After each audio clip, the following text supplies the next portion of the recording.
আসসালামু আলাইকুম। Molly's cookies and lifestyle থেকে আপনাদের সবাইকে স্বাগতম। আজ আমি রান্না করব ফুলকপি দিয়ে মাছ মাছ রান্না করব। সাথে রান্না করব হলো সজনে দিয়ে ডাল আর সাদা ভাত। আমি ফুলকপিটা অলরেডি অল্প একটু ফুলকপি একটু ভাপে দিয়ে নিছি, আর মাছটাও একটু হালকা ভেজে নিয়েছি। আর সাথে সাদা ভাত অলরেডি আরেক চুলায় আমি ভাত বসিয়ে দিয়েছি। মশলাটা ভাত হয়ে গেছে, আমি মশলাটা কষিয়ে নিচ্ছি। মশলাটা খুব ভালো করে কষিয়ে নিচ্ছি। আপনারা দেখতে পাচ্ছেন আমি মশলাটা খুব ভালো করে কষিয়ে নিচ্ছি।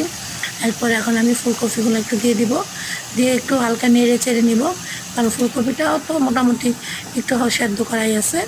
এই জন্য আমি একটু জাস্ট খালি মশলার সাথে একটু ভালো করে নেড়ে চেড়ে একটু মশলাটা লাগিয়ে নেব। ফুলকপির মধ্যে মশলাটা ভালো করে যাতে লাগে সেইভাবে একটু নেড়ে চেড়ে নেব।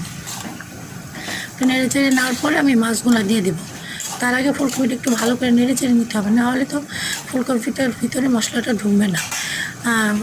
আর আমার সাদা ভাত অলরেডি হয়ে গেছে, আর দেখছেন আমি মাছটাও একটু হালকা করে খুবই হালকাভাবে ভেজে নিয়েছি। আমার ভাত হয়ে গেছে, আমি ভাতটা মারে দিয়ে এখন মাছটা অলরেডি বসিয়ে দিয়েছি। ফুলকপিটাও দেখেন আমার ভোনা ভোনা হয়ে গেছে। এখন আমি মাছগুলো দিয়ে দিচ্ছি। মাছগুলো দিয়ে একটু নেড়ে চেড়ে নেব, কারণ হালকা মাছটা যেহেতু ভাজা বেশি সময় লাগবে না, ফুলকপিটাও একটু ভাপে দাও সেটাও সময় লাগবে না।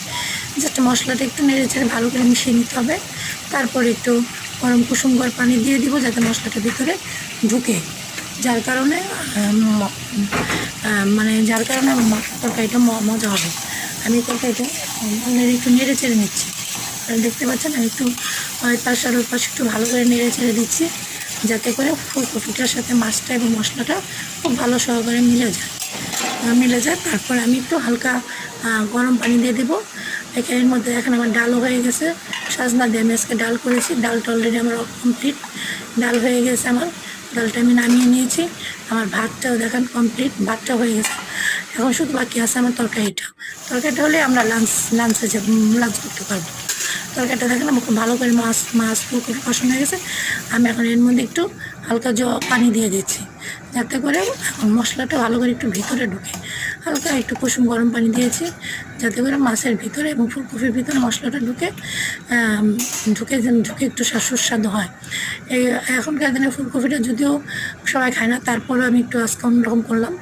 আর আমি সবসময় তো জানিনি পানি দেওয়ার পর একটু জিরা গুঁড়া দিই, সেই জন্য আমি অল্প একটু জিরা গুঁড়া দিলাম। এখন একটু ঢাকনা দিয়ে ঢেকে দেবো। ঢাকনাতে ঢেকে 10 মিনিট একটু ভাপে রাখবো। তারপরে আমার রান্নাটা কমপ্লিট হয়ে যাবে। এর মধ্যে আপনাদেরকে আমি বলবো আমার পেজটা বেশি বেশি বেশি বেশি করে সাবস্ক্রাইব করুন, ফলোয়ার দিবেন এবং লাইক, কমেন্ট এবং শেয়ার করবেন। ধন্যবাদ সবাইকে।